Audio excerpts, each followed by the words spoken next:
Bonjour et bienvenue dans cet exercice sur la distance de réaction, la distance de freinage et la distance d'arrêt. Et on commence par l'énoncé de l'exercice. Un chauffeur conduit sa voiture à une vitesse de 75 km/h. Soudain, il observe un rocher à 53 mètres et décide alors de freiner. Le temps de réaction TR pour le conducteur vaut 1 seconde. Première question de l'exercice. Exprimez la vitesse de la voiture en mètres par seconde. Deuxième question de l'exercice.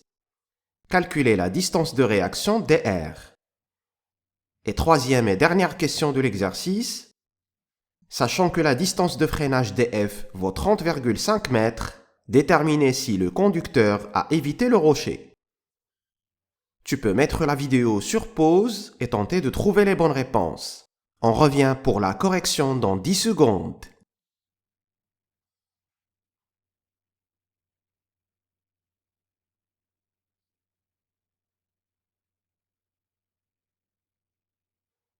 C'est parti donc avec la correction de l'exercice et on démarre avec la première question. Il est demandé de convertir l'unité de la vitesse. Voici comment passer de km/h à mètres par seconde ou inversement. Pour convertir des km/h en mètres par seconde, il suffit de diviser par 3,6. La vitesse de la voiture est égale à 75 km/h.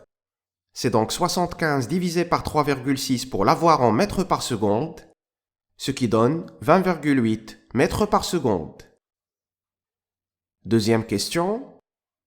La distance de réaction dr est la distance parcourue par le véhicule entre le moment où le conducteur aperçoit l'obstacle et le moment où il commence à freiner. Du coup, la distance dr est égale à la vitesse de la voiture fois le temps de réaction tr, soit donc 20,8 multiplié par 1, ce qui donne 20,8 mètres. Troisième question. Pour pouvoir répondre, il est nécessaire de calculer la distance d'arrêt dA, qui est la somme de la distance de réaction et de la distance de freinage. La distance d'arrêt dA est égale à donc 20,8 plus 30,5, ce qui correspond à 51,3 mètres.